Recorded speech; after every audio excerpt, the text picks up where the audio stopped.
The possum hung upside down from the young woman's shoulder like a furry pendant, its pink nose twitching as the stagecoach rolled into Placitas, New Mexico territory, on a blistering July afternoon in 1878. Natalie Brooks pressed her face against the dusty window, her heart hammering with equal parts excitement and dread as she took in the small settlement that would be her new home. The wooden buildings lined a single main street, their false fronts painted in faded colors that had been bleached by years of relentless sun. Men in worn hats paused their conversations to stare as the coach rattled past, and she could feel their curiosity like a physical thing pressing against the glass. The possum, which she had named Pepper, scrambled up to perch on top of her head, chittering softly as if commenting on the scenery. Natalie reached up to stroke his soft gray fur, taking comfort in his familiar presence. She had found him as a tiny orphan 6 months ago in Missouri, and he had become her constant companion through the difficult decision to leave everything she knew behind and accept the teaching position in this remote territorial town. Her mother had passed that winter from consumption, and with no other family remaining, Natalie had sold their small house and decided to start fresh somewhere the memories would not haunt every corner. The coach lurched to a stop outside the general store and the driver climbed down to open her door. "Miss Brooks, this here is Placitas. Welcome to the territory." His weathered face crinkled into a smile, though his eyes kept darting to Pepper, who had now climbed down to her shoulder and was peering at the man with bright, curious eyes. "Thank you kindly," Natalie said, accepting his hand to step down. Her traveling dress was wrinkled and covered in dust, and she knew her dark hair had escaped its pins hours ago, but she held her chin high as she looked around. A small crowd had gathered, drawn by the novelty of the stagecoach arrival and the even greater novelty of a young woman traveling alone with what appeared to be a wild animal draped around her neck. "Is that a rat?" a boy of about 10 asked, pointing at Pepper with wide eyes. "He is a possum and quite gentle," Natalie replied warmly. "His name is Pepper.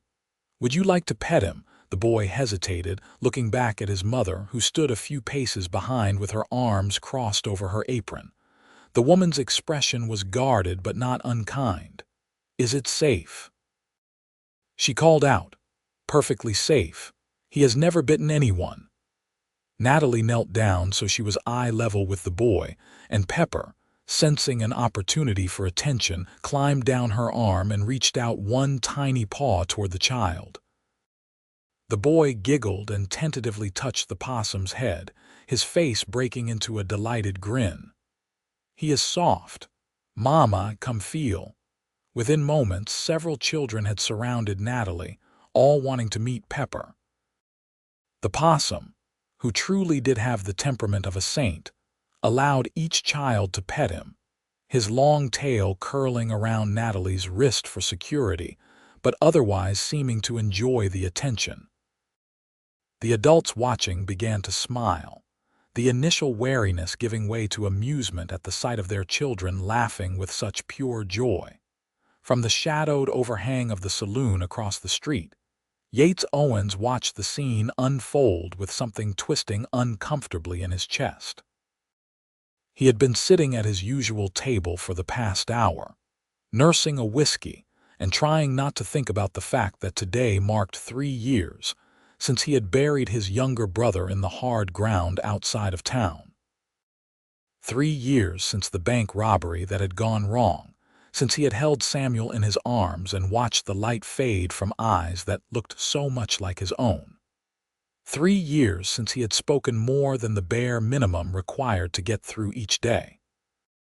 The laughter of the children drifted across the dusty street, an alien sound in a town that had grown accustomed to quiet conversations and the occasional rowdy cowhand on Saturday nights. Yates took another sip of whiskey, his dark eyes fixed on the young woman who was now being helped by the stage coach driver to retrieve her trunk.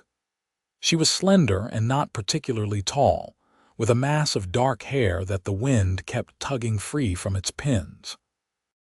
Even from this distance, he could see that she was smiling, really smiling, as she talked with the growing crowd around her. "That would be the new school teacher," said a voice beside him.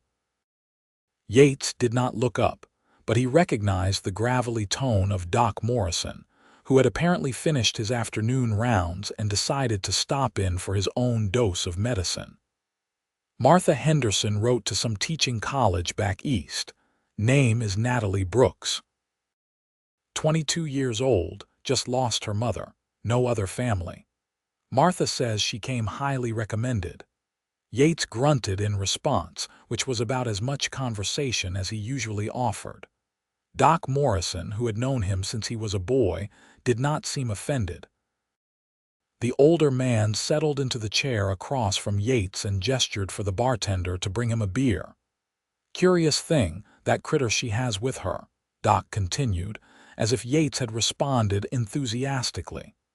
"Possum, I believe. Have not seen one used as a pet before, but it seems friendly enough. The children certainly have taken to it." Across the street, Natalie was making her way toward the boarding house, her trunk being carried by two helpful townsmen while she walked beside Martha Henderson, the wife of the general store owner and the head of the small school board that had hired her. Pepper had returned to his position on her shoulder, and Natalie was gesturing animatedly as she talked, clearly telling some story that had Martha laughing. Yates watched until they disappeared into the boarding house, then he turned back to his whiskey.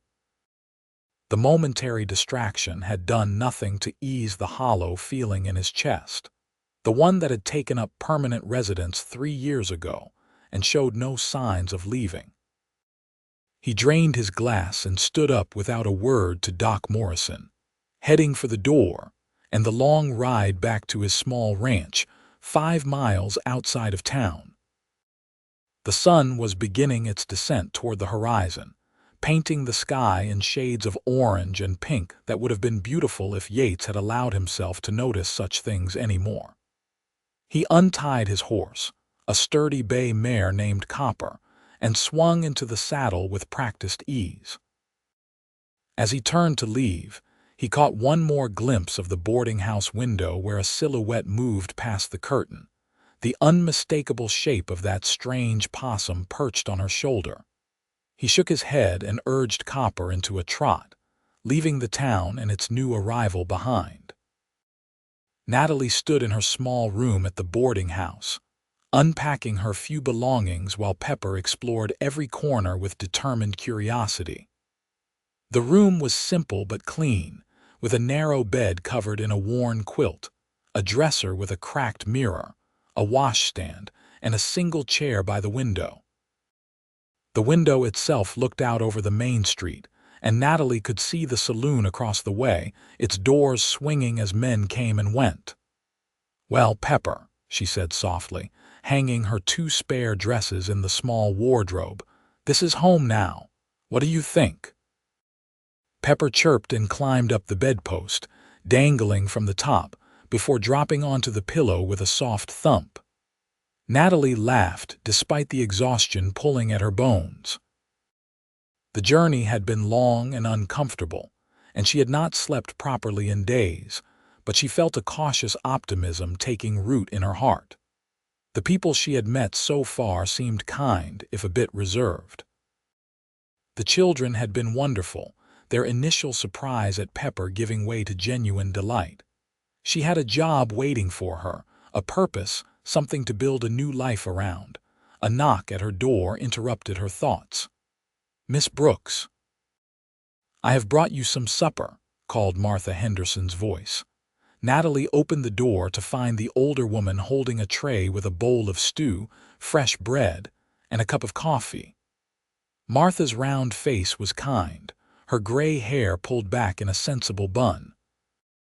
She had to be in her 50s, with the sort of comfortable, maternal presence that immediately put people at ease. "You are too kind, Mrs. Henderson," Natalie said, taking the tray gratefully. "Please come in." Martha entered, her eyes scanning the room to make sure everything was in order. Pepper immediately climbed down from the bed and approached her, his nose twitching. Martha chuckled and bent down to scratch behind his ears.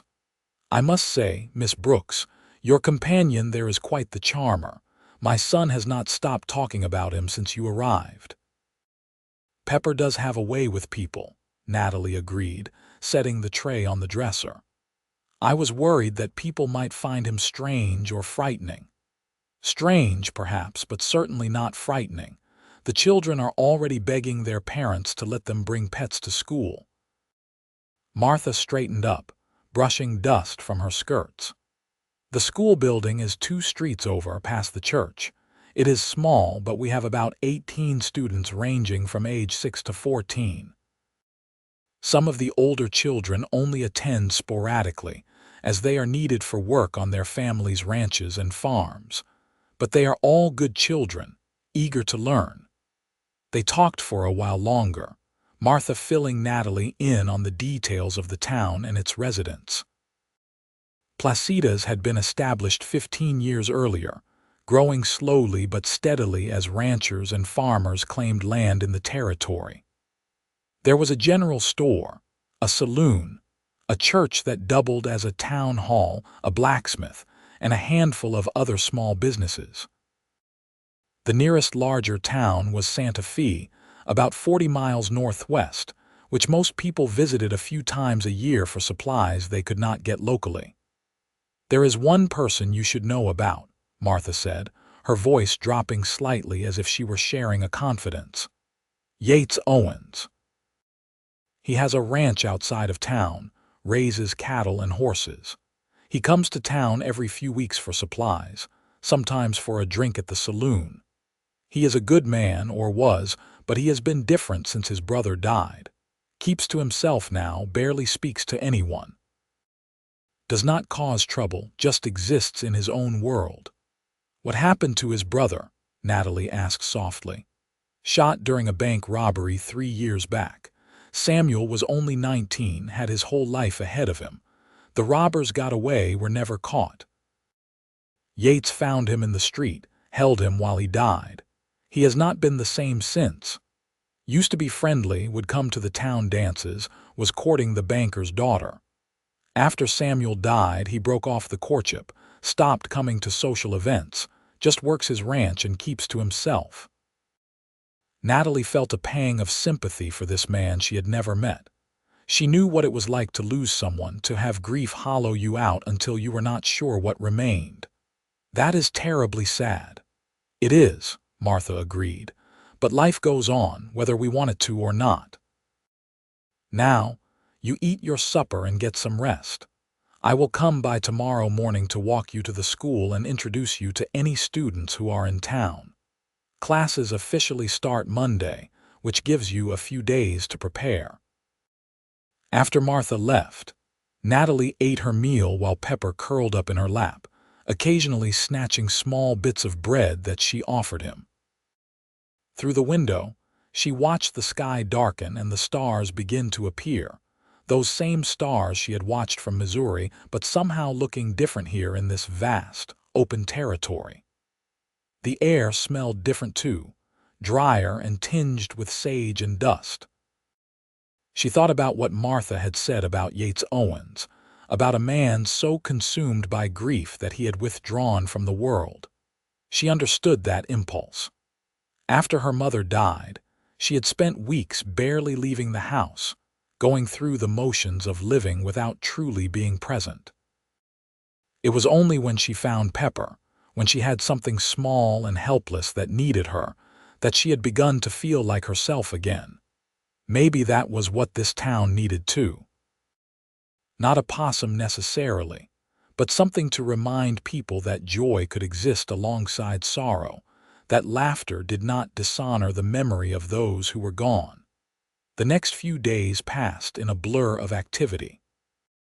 Martha introduced Natalie to the families in town, and everywhere they went, Pepper caused delighted reactions. The possum seemed to understand that he was an ambassador of sorts, and he played his role perfectly, allowing children to pet him, climbing up on people's shoulders if they asked, and generally being as charming as it was possible for a marsupial to be. The school building was small, just one room with rough wooden benches serving as desks and a slate board mounted on the front wall. Natalie spent hours cleaning and organizing, arranging the limited supplies and planning lessons that would accommodate the wide age range of her students. She pinned up a map of the United States on one wall and a calendar on another. In one corner, she created a small area with cushions where younger children could sit for story time, and she convinced Martha to help her fashion a small hammock that hung from the ceiling beams where Pepper could nap during lessons. On Sunday, Natalie attended church service, sitting in the back pew with Pepper tucked into a basket at her feet. The Reverend, a thin man named Thomas Gray, gave her a long look when she entered but said nothing about her unusual companion. His sermon was about welcoming strangers and showing kindness, and Natalie wondered if he had chosen the topic specifically for her benefit. After the service, people gathered outside in the shade of the large cottonwood trees that surrounded the small church. Natalie was immediately surrounded by children, all wanting to tell Pepper about their week and see if he could do any new tricks. She had taught him to shake hands, to play dead, and to climb up and down a rope on command, and the children were endlessly entertained by these performances. "You have quite a gift with the little ones," said a woman's voice. Natalie looked up to see a striking blonde woman around her own age, dressed in a fashionable green dress that seemed out of place in the rough frontier town. "I am Vanessa Carlton. My father owns the bank. Natalie Brooks." "It is lovely to meet you." Natalie shook the offered hand, noting the coolness in the other woman's eyes despite her smile. "I was the one who taught at the school before you arrived," Vanessa said. "I had to resign when my father needed me to help with the bank business." "It is quite the responsibility, as I am sure you will discover." There was something in her tone that put Natalie on edge, a subtle challenge or perhaps a warning. Before she could respond, a little girl tugged on Natalie's skirt. "Miss Brooks, will Pepper come to school with us?" "He will indeed," Natalie assured her. "He loves learning just as much as you do." The little girl squealed with delight and ran off to tell her friends. Vanessa watched with a slight frown. "I do hope that animal will not be a distraction from actual learning." "I believe he will be an aid to learning," Natalie replied evenly. "Children are more eager to attend school when there is something they enjoy there, and I plan to incorporate him into lessons about nature and animal behavior." "How progressive," Vanessa said, though her tone suggested she did not consider this a compliment. Her eyes drifted past Natalie, and her expression shifted to something almost predatory. "Excuse me, I see someone I need to speak with." Natalie turned to see what had caught Vanessa's attention and saw a man on horseback approaching the church. Even from a distance, she could see that he sat tall in the saddle, his shoulders broad under a faded blue shirt, his hat pulled low over his face. He did not dismount or approach the gathering. Instead, he simply stopped his horse at the edge of the property and seemed to be looking at something in the distance. "Is that Yates Owens?" Natalie asked Martha, who had come to stand beside her. "It is," Martha confirmed, her voice sad. "He used to come to services regularly. Now he just rides by sometimes, like he cannot quite bring himself to join us but cannot quite stay away either. Vanessa was engaged to him once, before his brother died. She has been trying to rekindle things ever since, but he barely acknowledges her." As they watched, Vanessa walked determinedly toward the man on horseback, her green skirt swishing. She called out something that Natalie could not hear, but Yates appeared to respond with only a brief tip of his hat before turning his horse and riding away.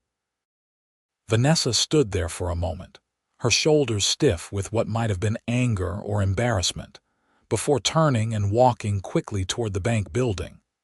Natalie felt an unexpected curiosity about this reserved cowboy who carried his grief like a heavy coat, even in the summer heat. She wondered what he had been like before tragedy had changed him, whether he had smiled easily or laughed loud. She wondered if he had anyone in his life to remind him that he was still alive, that he deserved happiness, even though his brother was gone. Monday morning arrived bright and clear, and Natalie woke early to prepare for her first day of teaching. She dressed carefully in her simplest dress, a practical gray cotton with a white collar, and pinned her hair into a neat bun at the nape of her neck. Pepper seemed to sense the importance of the day, and was unusually calm as she settled him into a small satchel she could carry over her shoulder. The school bell rang at 8 o'clock, and Natalie watched as children of various ages filed into the classroom, their faces bright with curiosity and excitement. Some of the older boys looked skeptical, clearly wondering if this young woman with her strange pet would be a teacher they could respect, or one they could easily manipulate. Natalie had taught before, though only as an assistant, and she knew she needed to establish herself quickly. "Good morning," she said once everyone had settled onto the benches. "My name is Miss Brooks, and I am delighted to be your teacher this year. I know you have all met my friend Pepper." She lifted the possum out of her satchel and set him on her desk, where he sat up on his haunches and looked at the class with his bright, dark eyes. Several children giggled. "Pepper will be joining us for lessons each day. He is very well behaved and will not disturb our learning. However, I have some rules that we must all follow." She went on to outline her expectations: respect for oneself and others, honest effort in all work, kindness to classmates, and curiosity about the world. She could see some of the older students relaxing as they realized she was neither overly strict nor a pushover. She began the day with a simple exercise, asking each student to introduce themselves and share one thing they hoped to learn that year. The responses ranged from reading to mathematics to wanting to know about faraway places. When it was the turn of a small boy named Timothy, he said solemnly, "I want to learn how to take care of animals like you do with Pepper." "That is a wonderful goal," Natalie told him. "And I think we can incorporate that into our studies. In fact, why do we not make Pepper our first subject? Who can tell me what kind of animal he is?" Hands shot up eagerly, and the lesson flowed naturally from there into a discussion of marsupials, adaptations to environment, and the various creatures that lived in the New Mexico territory. Natalie had brought several books from Missouri, including one with detailed illustrations of animals, and the children crowded around to see pictures of kangaroos and koalas from Australia, relatives of their new classroom friend. The day passed quickly, and by the time Natalie dismissed the students at 3 o'clock, she felt both exhausted and exhilarated. Several children lingered to pet Pepper and ask more questions, and their parents who came to collect them thanked Natalie warmly for such an engaging first day. "My daughter has not stopped talking about school," said one father, a rancher named John Miller. "Usually I have to drag her there. Today she practically ran. Thank you, Miss Brooks." As the last student left, Natalie sat down at her desk and let out a long breath. Pepper climbed into her lap and curled up, clearly tired from a day of being admired. She stroked his soft fur and looked around the small schoolroom with satisfaction. This could work. She could build something good here. The weeks that followed fell into a comfortable rhythm. Natalie taught during the day, often incorporating Pepper into lessons in creative ways. He became a mascot for arithmetic problems, a model for drawing practice, and a beloved presence that made the schoolhouse feel warm and welcoming. Parents reported that their children were more enthusiastic about school than ever before, and attendance improved even among the older students who had previously skipped frequently. In the evenings, Natalie explored the town and surrounding area, always with Pepper on her shoulder or trotting at her heels on the little harness and lead she had made for him.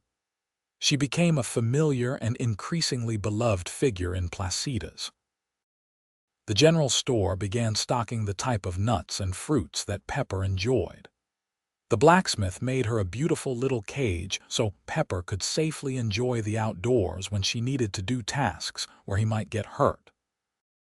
The seamstress created a tiny vest for the Possum that had pockets for treats, much to the delight of the children.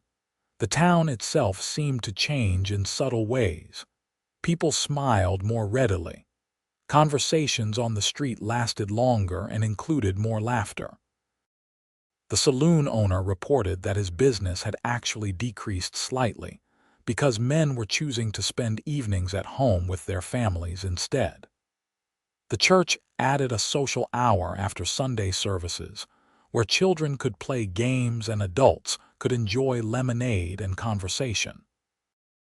Natalie heard reports of Yates Owens from various townspeople, though she never saw him herself.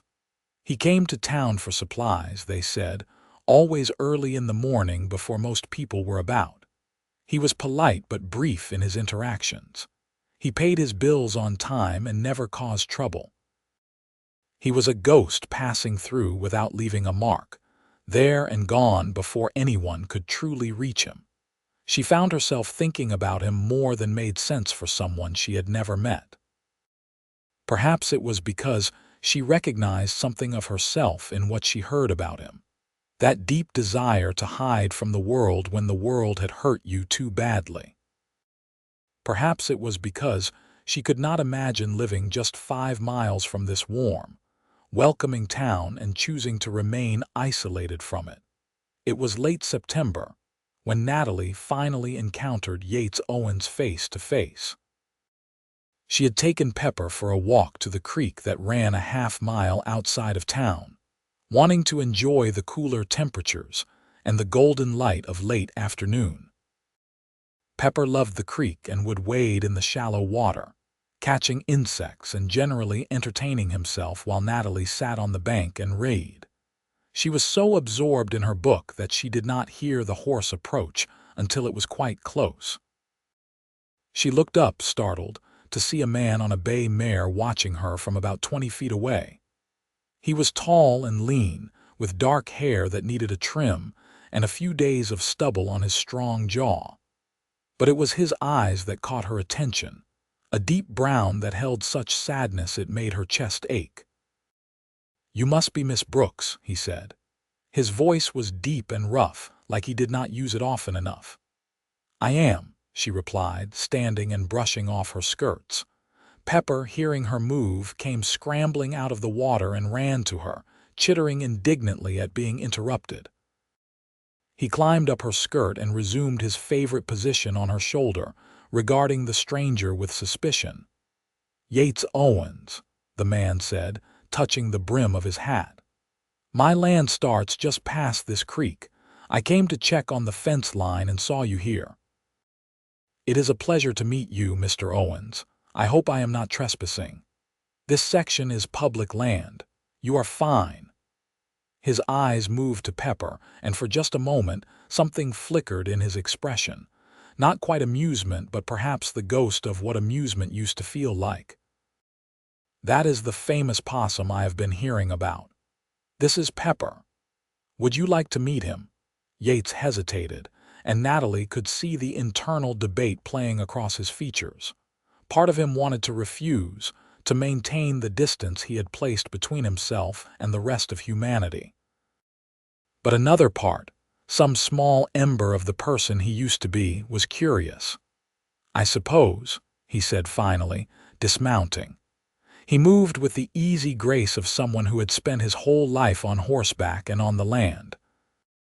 Up close, Natalie could see that he was probably in his late 20s, with fine lines around his eyes from squinting into the sun, and a scar along his jaw that might have come from a fall or a fight. Pepper, who had never met a person he did not like, immediately reached out a paw toward Yates as he approached.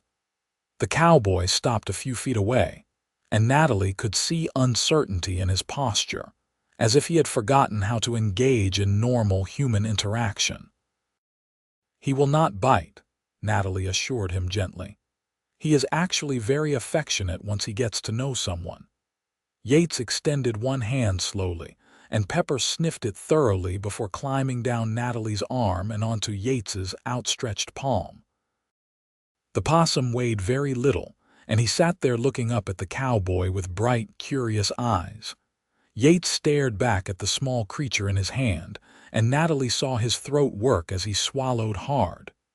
"He is soft," Yates said quietly, almost to himself.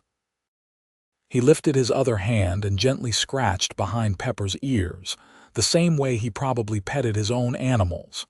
Pepper leaned into the touch, making a satisfied chirping sound. "He likes you," Natalie observed. "He is an excellent judge of character." Yates looked up at her then, really looked at her, and Natalie felt a jolt go through her at the intensity of his gaze. There was pain there, yes, but also intelligence, and a deep well of feeling that he was working hard to keep contained. "I heard you have been good for the town. The children love you. Their parents say they have not seen them so excited about school in years. I am just trying to make learning enjoyable. Children are naturally curious. They just need someone to nurture that curiosity rather than stifle it." "My brother loved school," Yates said suddenly, then looked surprised that he had spoken the words aloud. He carefully handed Pepper back to Natalie, his movements gentle. "He was always reading something, always asking questions about how things worked. He wanted to be an engineer, build bridges and railroads." Natalie saw the opening and took it carefully. "He sounds like he was a remarkable young man." He was. Yates's voice was rough, and he turned away slightly as if the conversation had become too much. "I should get back to checking that fence line. Of course. It was lovely to meet you, Mr. Owens." He mounted his horse in one smooth motion, then paused, looking down at her. "Yates, you can call me Yates. Then you must call me Natalie." He nodded once, then turned his horse and rode away along the creek. Natalie watched him go, Pepper chittering softly in her ear as if commenting on the encounter. She felt strangely moved by the brief interaction, by the glimpse she had gotten of the man beneath the armor of grief. He had loved his brother deeply, so deeply that the loss had nearly destroyed him. But there was still something alive in him, something that responded to kindness and gentle prodding. She went back to town with a new sense of purpose. She had come to Placitas to teach children, but perhaps there were other ways to bring light to this place, other hearts that needed healing. Over the next several weeks, Natalie began to see Yates more frequently, though their encounters were always brief and somewhat accidental. He would be in the general store when she stopped in after school, or riding past the church on Sunday morning, or checking supplies at the feed store when she was there inquiring about what types of grains might be good for Pepper's diet. Each time they would exchange a few words, never anything deep or particularly revealing, but slowly, incrementally, Yates began to seem a little less like a ghost and a little more like a living man. He never smiled, but sometimes the corners of his mouth would twitch as if remembering how. He never initiated conversation, but he stopped looking for excuses to cut it short when Natalie spoke to him. And he always asked about Pepper, showing genuine interest in the possum's antics and well-being. The children in Natalie's class began to notice that Mr. Owens was coming to town more frequently. And being children, They immediately assumed it had something to do with their beloved teacher. They would giggle and whisper when they saw him ride past the schoolhouse, and one bold little girl named Emma asked Natalie directly if she and Mr. Owens were courting. "No, dear, we are simply friendly," Natalie told her, feeling her cheeks warm. "But he is handsome, and you are pretty, and Pepper likes him. That means you should get married," Emma said with the absolute certainty of a 7-year-old. "Life is a bit more complicated than that," Natalie said gently, though she could not deny that she had thought about Yates Owens more than was probably proper for a woman who barely knew him. There was something about him that called to her, something beyond the obvious appeal of his strong features and capable hands.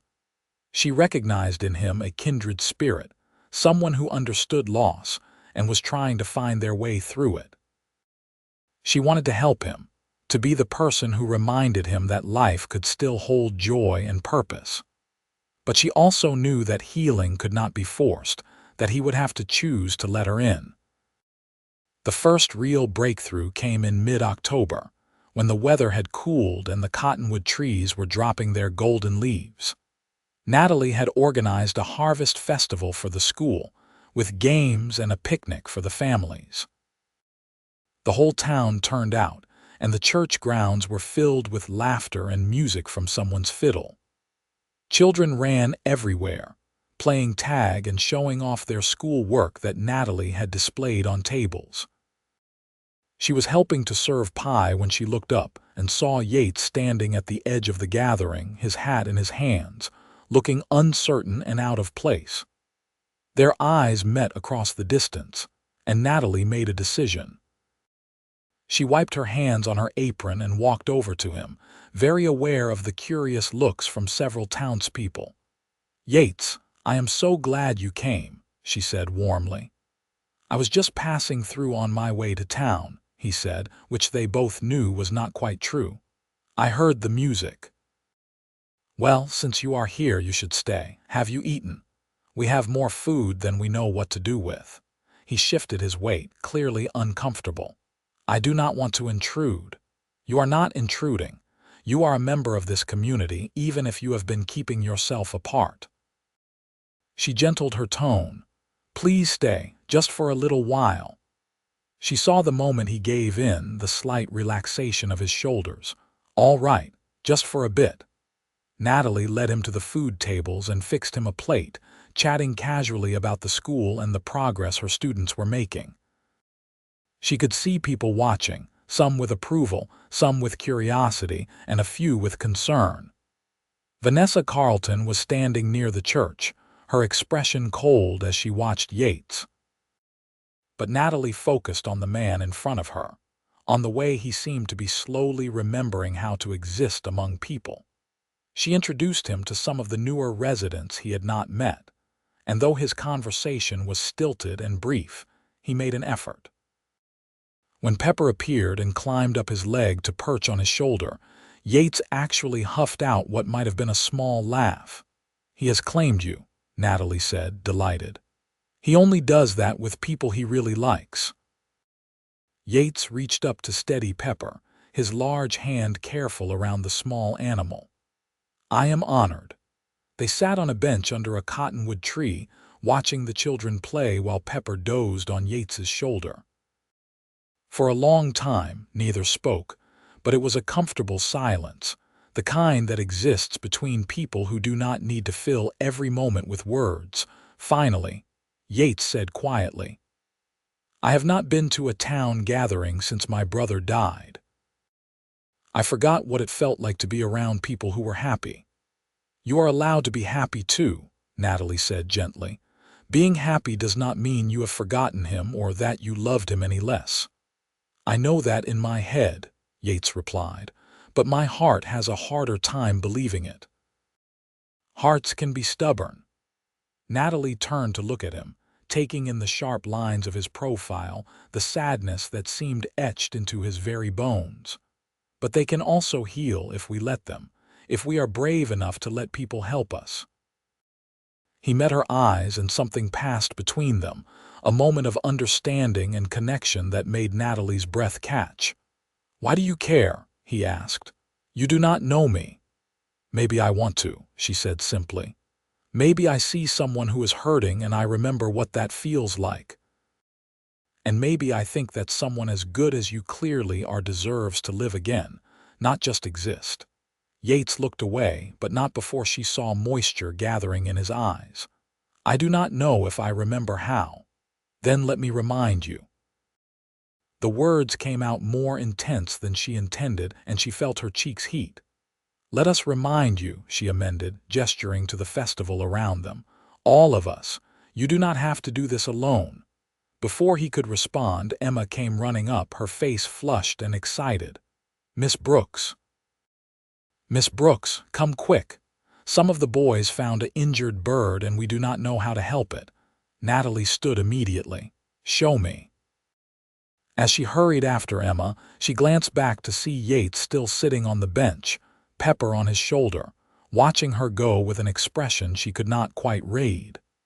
But he did not leave, she noticed.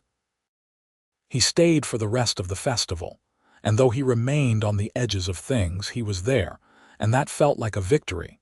After that day, things shifted between them. Yates began coming to town more regularly, and he always sought out Natalie, even if only to exchange a few words. He started attending church again, sitting in the back pew, but there nonetheless. He helped repair the school's roof when some shingles blew off in a windstorm, working alongside other men from town and accepting their conversation with something approaching friendliness. Natalie could see him slowly coming back to life, like a plant that had been dormant through a long winter finally responding to the warmth of spring. It was not a smooth or easy process. There were days when he would retreat back into himself, when the grief would overwhelm him and he would disappear to his ranch for a week or more. But he always came back, and each time he did, he seemed a little lighter, a little more present. She found herself falling in love with him in small increments. The way he was always gentle with animals and children. The rare smile that transformed his whole face when something genuinely pleased him. The intelligence in his observations when he finally felt comfortable enough to share them. The fundamental goodness that had survived even the worst tragedy. The way he listened when she talked about her mother, about her own grief and how she had worked through it, never judging or trying to rush her story. Pepper adored him, which Natalie took as a sign. The possum would always gravitate to Yates when he was around, climbing up to perch on his shoulder or curling up in his lap if he sat down. Yates began bringing small treats for Pepper, pieces of apple or berries he had found. And the care he took to make sure the offerings were safe showed the kindness that lay beneath his reserved exterior. It was late November, with winter approaching and the air growing cold, when Yates finally made a move that indicated his feelings for Natalie went beyond friendship. She was closing up the schoolhouse for the day when she heard a horse outside and looked out to see Yates dismounting. He had something in his hands, a bundle wrapped in cloth. "Hello," she greeted him, stepping outside with Pepper in her arms. "This is a pleasant surprise." "I wanted to show you something," Yates said. He seemed nervous, which was endearing on a man usually so stoic. He unwrapped the cloth to reveal a beautifully carved wooden box, about the size of a book. The lid had an intricate design of leaves and vines, and there was a small door on one side with tiny hinges. "Yates, this is beautiful," Natalie breathed, running her fingers over the smooth wood. "Did you make this?" "I used to do woodworking before." He did not need to specify before what. "I thought Pepper might like it. It can be a sleeping box for him, something cozy for winter. The door opens so he can go in and out as he pleases." Natalie felt tears prick her eyes at the thoughtfulness of the gift. "He will love it. Thank you so much." She set Pepper down, and the possum immediately investigated the box, sniffing it thoroughly before climbing inside through the little door. He poked his head back out and chirped happily, and both Natalie and Yates laughed. "I think that is approval," Natalie said. They stood there in the cooling afternoon, smiling at each other, and Natalie felt the weight of all the unspoken things between them. She wanted to close the distance, to touch his face and tell him that she was falling for him, but she held back, sensing that he needed to be the one to make that move, to choose to take that risk. "Natalie," Yates said, his voice rough, "I want to thank you for everything you have done for me these past months, for not giving up on me, for showing me that there is still good in the world, for reminding me how to be human. You do not need to thank me for that, but I do." He took a step closer. "Because you have given me something I thought I had lost forever. You have given me hope." The air between them felt charged, electric with possibility. Natalie's heart was pounding so hard she was sure he could hear it. "Yates, I am falling in love with you," he said, the words tumbling out like he needed to say them before he lost his nerve. "I know I have no right to be. I know I am damaged goods, that I am probably not the kind of man you deserve, but I cannot help it. You and that ridiculous Possum have brought light back into my life, and I do not want to let that go. I do not want to let you go." Natalie did not even try to stop the tears that spilled over. "You are not damaged goods. You are a good man who has been through something terrible. And I am falling in love with you too. I have been for weeks now." The smile that broke across his face was like the sun coming out from behind clouds, brilliant and transformative. He closed the distance between them and cupped her face in his calloused hands, his touch reverent. "May I kiss you?" "Please," she whispered. His lips met hers softly at first, tentative, as if he were afraid she might disappear. But when Natalie wrapped her arms around his neck and kissed him back, he deepened the embrace, pulling her close and kissing her with all the emotion he had been holding back for so long. It was a kiss that spoke of loneliness ending, of hope renewed, of two damaged people finding wholeness in each other. When they finally pulled apart, both breathing hard, Natalie looked up into his eyes and saw joy there, real joy, perhaps for the first time since his brother had died. "I love you," she said clearly. "I love your strength and your gentleness and your wounded heart that still knows how to care." "I love you," he replied, his voice thick with emotion. "I love your kindness and your courage and the way you see the good in everyone, even broken cowboys who have forgotten how to live." Pepper chose that moment to climb out of his new box and up Natalie's skirt, chittering as if to remind them he was still there. They both laughed, and Yates scratched behind the Possum's ears. "Thank you, friend," he told Pepper solemnly. "I owe you a debt I can never repay." As winter settled over Placitas, Natalie and Yates began courting properly, though by frontier standards, their courtship was hardly proper at all. He would ride into town most afternoons to walk her home from school, carrying Pepper when the Possum grew tired. They would have dinner at the boarding house, or with various families in town who delighted in hosting them. They would sit in the church gardens bundled against the cold, talking for hours about everything and nothing. Yates told her about his childhood, about growing up on the land with his brother and their parents, who had both died of fever when he was 20.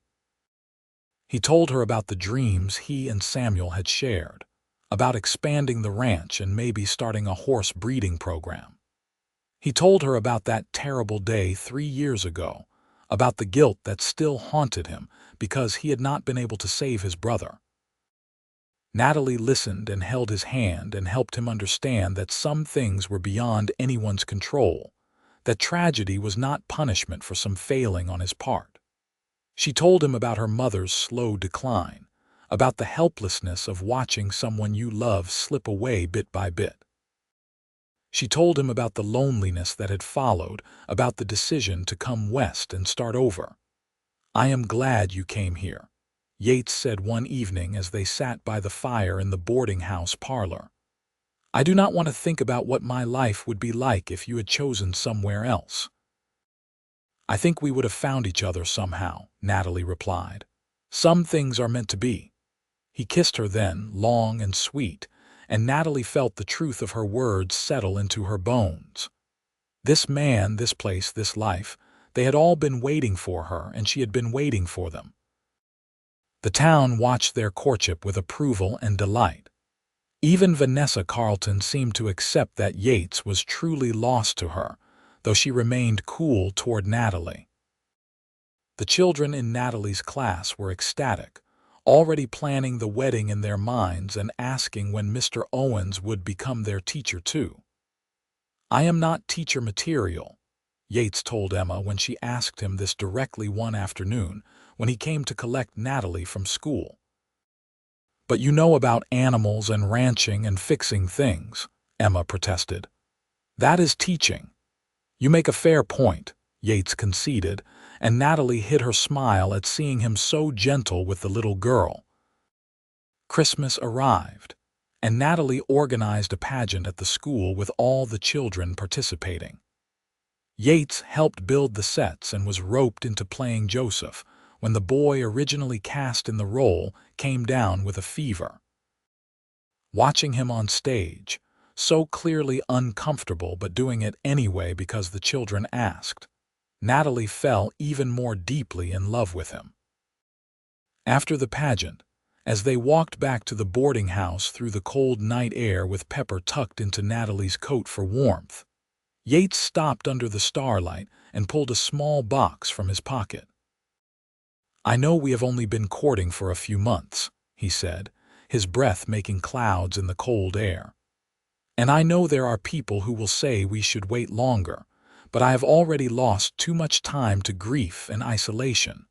I do not want to waste another moment. Natalie Brooks, will you marry me? He opened the box to reveal a simple gold band with a small sapphire, the deep blue of a summer sky. It was not expensive or elaborate, but it was beautiful in its simplicity. Yes, Natalie said, her voice breaking with happiness. Yes, 1,000 times yes. He slid the ring onto her finger, and it fit perfectly, as if it had been made just for her. Then he kissed her there in the street, with the stars looking down and Pepper chirping approvingly from inside her coat. They were married in early February in the small church, with the whole town in attendance. Natalie wore her mother's wedding dress, carefully preserved and altered to fit her. Pepper served as ring bearer, trotting down the aisle with the rings tied to a ribbon around his neck, to the delight of everyone present. Yates wore a new suit that Martha Henderson's husband had ordered special from Santa Fe, and when Natalie saw him waiting at the altar, the love in his eyes made her breath catch. The ceremony was simple, but heartfelt. Reverend Gray spoke about love and loss, about finding light in darkness, and about the way God brought people together at exactly the moment they needed each other. When Yates said his vows, promising to love and cherish Natalie for all his days, his voice was steady and sure, and Natalie knew that he meant every word with his whole heart. I promise to be your partner in all things, she vowed in return. To stand beside you in joy and sorrow, to build a life with you filled with love and laughter, to honor the past while embracing the future. When they kissed as husband and wife, the church erupted in applause and cheers. Emma announced loudly that she had known they would get married, and everyone laughed. The reception was held in the church hall, with food and music and dancing. Yates, who had not danced since before his brother died, held Natalie close and swayed with her to the fiddle music, not caring that he was out of practice or that people were watching. All that mattered was the woman in his arms and the overwhelming gratitude he felt that she had seen something worth saving in him. They moved into Yates's ranch house after the wedding, and Natalie fell in love with the property immediately. The house was small but well built, with a large fireplace and windows that looked out over rolling land dotted with cattle and horses. Yates had clearly not paid much attention to the interior in recent years, but Natalie took joy in making it a home, adding curtains and cushions and small touches that made the space warm and welcoming. Pepper loved the ranch, having acres to explore and animals to befriend. He particularly enjoyed riding on the back of one of the gentler horses, a mare named Daisy who seemed bemused but tolerant of her unusual passenger. Yates built an extension onto Pepper's sleeping box, creating a whole little house for the possum with multiple rooms and a hammock. "You are spoiling him," Natalie said, watching her husband work with such care on the project. "He brought you into my life," Yates replied. "I could never spoil him enough to repay that debt." Natalie continued teaching at the school, though now Yates would often ride in with her in the morning, helping with various tasks around the schoolhouse before heading off to work on the ranch. He became a regular presence in the children's lives, teaching them about animal husbandry and showing them how to rope and ride. The older boys particularly looked up to him, and Natalie could see how much it meant to Yates to be trusted with these young lives. Spring brought new life to the ranch. Several of the cows had calves and 3 mares foaled. Yates taught Natalie how to assist with births, and she discovered she had a knack for it. Together they worked the land, building something sustainable and good. In May, Natalie realized she was pregnant. She waited to tell Yates until she was certain, then surprised him one evening by setting 2 plates at the dinner table and 1 very small plate beside them. "What is that for?" he asked, confused. "For the newest member of our family," she said, her hand resting on her still flat stomach, "who will be joining us in about 7 months. The look on his face was everything she could have hoped for, shock giving way to overwhelming joy. He swept her into his arms and held her tight, his face buried in her hair. "Are you certain?" "I am certain. We are going to have a baby." He pulled back to look at her, his eyes bright with unshed tears. "I did not think I could be this happy. I did not think I deserved it." "You deserve every happiness," Natalie told him firmly, "and this child is going to be so loved." The pregnancy was relatively easy, and Natalie continued teaching through the fall, though the older children became extremely protective of her, refusing to let her lift anything heavy or climb on chairs to reach high shelves. Yates was even worse, constantly worried that she was overexerting herself. "I am pregnant, not made of glass," she would tell him, amused by his hovering. "You are carrying the most precious thing in the world," he would reply. "I am allowed to be cautious." Their son was born in late January, a healthy baby with his father's dark hair and what would eventually be his mother's eyes. They named him Samuel Yates Owens, honoring the brother who had been lost but whose memory had brought them together in an indirect way. Holding his son for the first time, Yates wept openly, tears of joy and grief and gratitude all mixed together. "I wish my brother could have met him," he said quietly. "I think he knows," Natalie replied, resting her head on his shoulder as they both looked down at the tiny, perfect person they had created. "I think he is happy for you, that you found your way back to life." "I found my way back because of you," Yates said, kissing her temple. "You and that stubborn possum who refused to let me stay in the dark." Pepper, as if summoned by the mention of him, climbed carefully up onto the bed and peered at the baby with interest. Samuel's tiny hand waved, and Pepper gently touched it with his paw. It was a moment of such sweetness that Natalie felt her heart might burst. Life settled into a new rhythm with a baby in the house. Natalie took time away from teaching that spring, and Martha Henderson arranged for a temporary teacher to take her place. Natalie spent her days caring for Samuel, managing the house, and helping Yates with the ranch work when she could. It was hard work, but it was satisfying in a way her old life in Missouri had never been. The town continued to thrive, that joy that Natalie and Pepper had brought remaining even as they settled into married life. The school flourished under the temporary teacher, but everyone looked forward to Natalie's return. New families moved to Placitas, drawn by reports of a welcoming community. A new general store opened, and there was talk of bringing in a telegraph line. On Samuel's first birthday, they held a gathering at the ranch, inviting everyone from town. The house overflowed with people, food, and laughter. Samuel, who had started walking just days before, toddled around on uncertain legs, utterly delighted by all the attention. Pepper followed him like a guardian, making sure he did not fall or get into trouble. "Look at what you have built," Martha Henderson said to Natalie as they stood on the porch watching the celebration. "A family, a home, a community that loves you. Your mother would be so proud." "I hope so," Natalie said softly. "I think she would have loved Yates and she would have adored Samuel. And Pepper," Martha added with a smile. "Let us not forget the Possum who started it all." "Never," Natalie agreed, laughing. Yates appeared at her side, slipping an arm around her waist. Samuel was balanced on his other hip, sleepy now after all the excitement. "Should we cut the cake?" he asked. They gathered everyone around the big table they had set up outside, and Yates and Natalie helped Samuel blow out the single candle on his cake.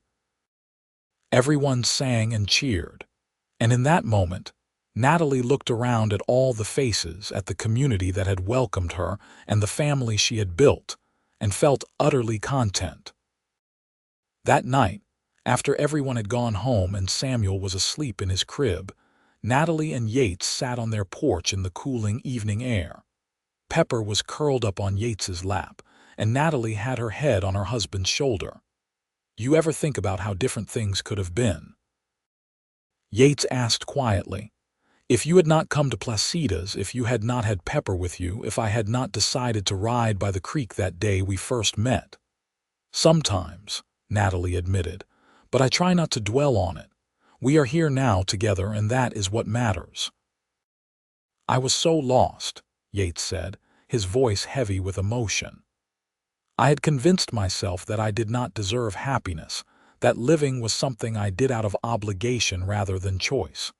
And then you appeared with your kindness and your strange little companion, and you refused to let me hide. You saw something in me worth saving, even when I could not see it myself." Natalie lifted her head to look at him. "You saved yourself, Yates. I just reminded you of who you were underneath the grief." "We saved each other," he said. He kissed her softly. "You gave me back my life, and I will spend the rest of it making sure you know how grateful I am." "You do not need to be grateful," Natalie said. "You just need to be happy. We both do. That is the best way to honor everyone we have lost and everyone we have found."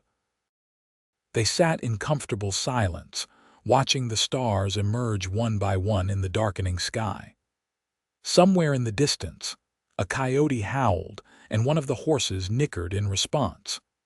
It was the sound of the frontier, of a life that was hard but also full of beauty and possibility. 2 years later, Natalie gave birth to their second child, a daughter they named Rose Marie. She was smaller than Samuel had been, with her mother's features and her father's serious expressions.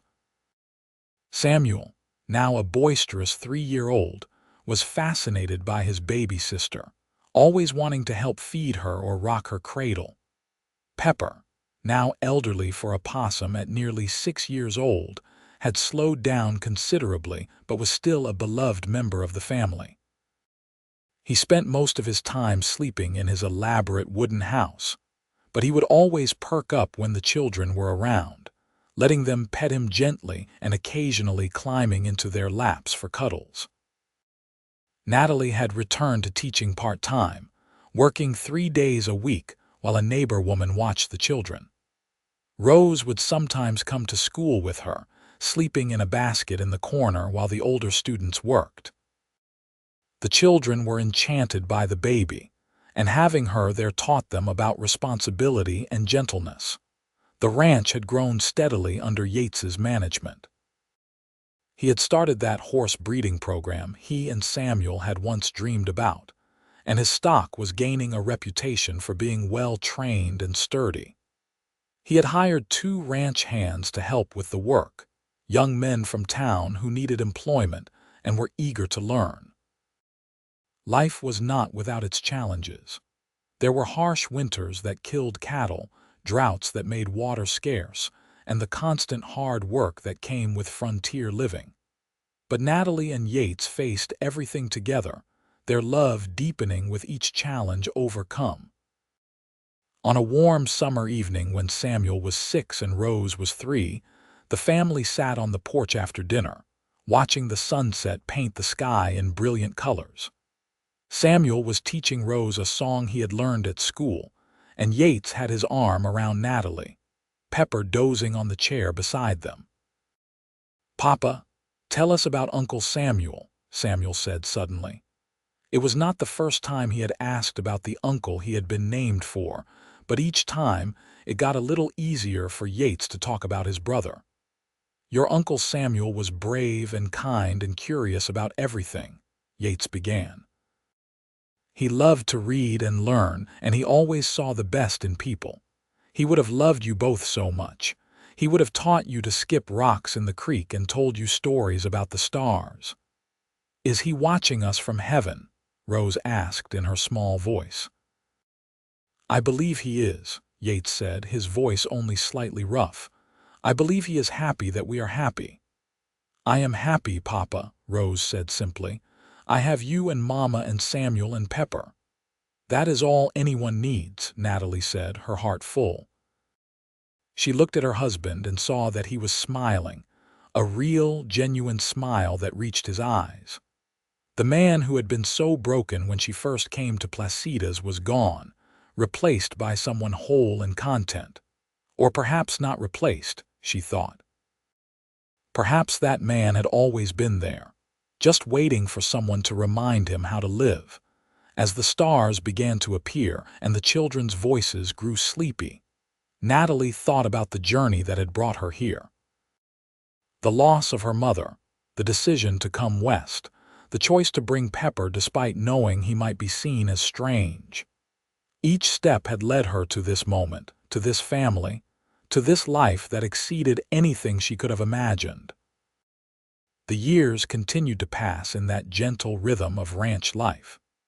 Samuel grew into a serious, thoughtful boy who loved books as much as he loved horses, splitting his time between helping his father and following his mother around the schoolhouse.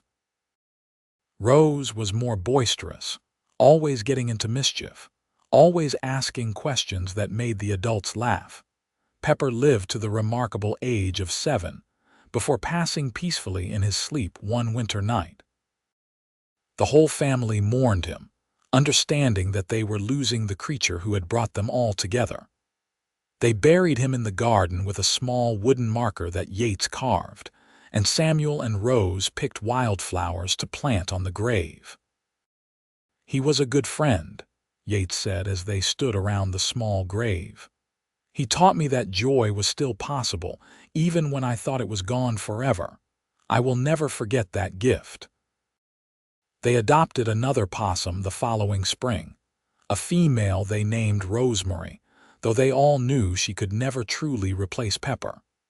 She was sweet in her own way, and the children loved her, but she represented the future while Pepper had been a bridge to it.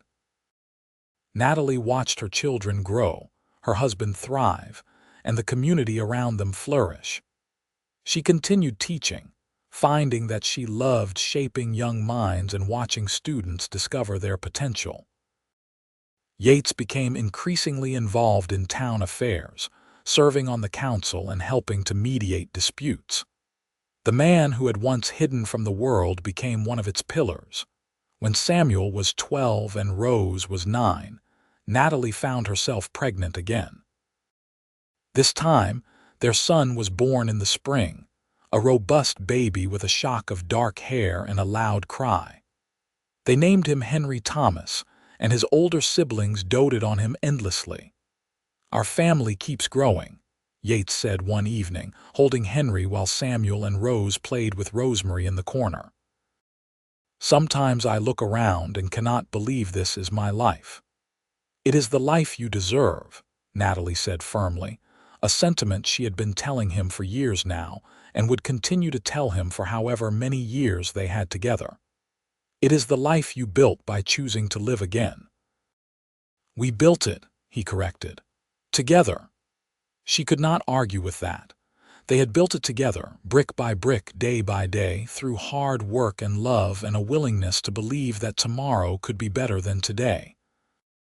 The town of Placitas continued to grow, eventually incorporating and getting its own mayor and town council. The school expanded to 2 rooms and then 3, requiring additional teachers. The railroad came through 10 miles south, connecting them to larger markets and bringing more families to settle in the area. Through it all, the story of the reserved cowboy and the woman with the possum became something of a local legend. Parents told it to their children as an example of how kindness and persistence could heal even the deepest wounds.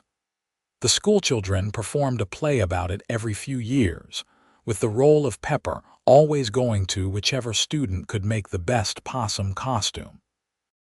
Natalie and Yates grew old together, their hair turning gray, their hands becoming worn from decades of work. They sat on that same porch where they had spent so many evenings, watching their grandchildren play in the yard, their great-grandchildren eventually joining them. Samuel became a teacher himself, taking over the school when his mother finally retired.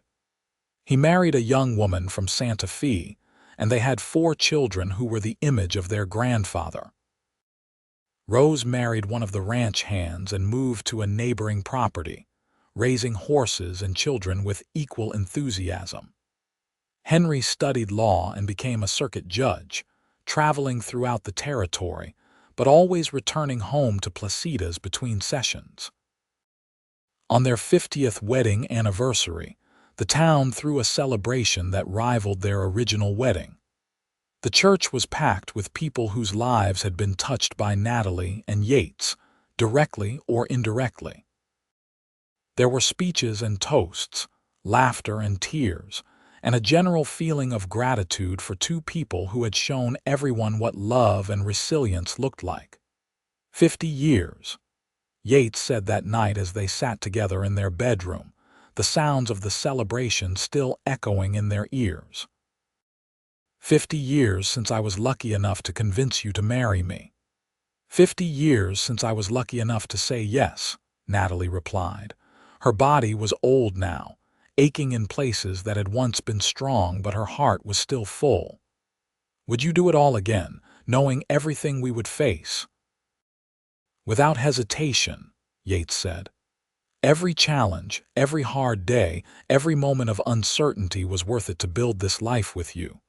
You are the best thing that ever happened to me, Natalie Owens. You and that ridiculous possum you brought to town all those years ago. She laughed, the sound a little wheezier than it used to be but no less genuine. Pepper would be pleased to know he is still remembered.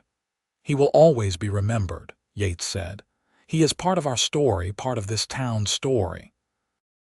The possum who brought joy to Placitas and saved a broken cowboy in the process. They fell asleep that night as they had so many nights before, wrapped in each other's arms, grateful for every moment they had been given and every moment still to come. Natalie passed away peacefully at the age of 78, in the same bed where she had given birth to her children, surrounded by her family. Yates held her hand as she slipped away, telling her one more time how much he loved her, how she had saved him, how he would carry her with him until they met again. He lived another 3 years without her, cared for by his children and grandchildren, still going out to sit on that porch every evening to watch the sunset. He was buried beside her in the church cemetery with a monument that read, Yates Owens, beloved husband, father, and friend. He learned to live again. The ranch stayed in the family, passed down through generations, always with at least one possum in residence in honor of the original Pepper. The schoolhouse that Natalie had taught in was eventually replaced by a larger building, but they kept one room preserved as it had been in her time, with the hammock still hanging from the ceiling beams where a possum had once napped while children learned. And on quiet evenings, when the wind blew just right across the New Mexico territory, people swore they could still hear laughter echoing from the church grounds, the sound of children playing and a woman's gentle voice. And if you looked very carefully, you might see the shadow of a small creature with a long tail scampering across the grass, bringing joy wherever it went. The story of the reserved cowboy who opened up after a woman, and her playful possum brought joy to town, became more than just a story.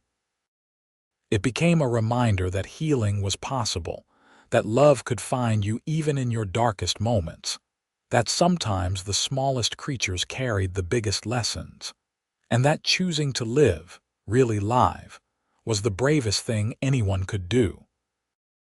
And in Placitas, New Mexico territory, in the schoolhouse and the church and the homes scattered across the land, that lesson was passed down through the generations, a legacy of love and hope that would never fade.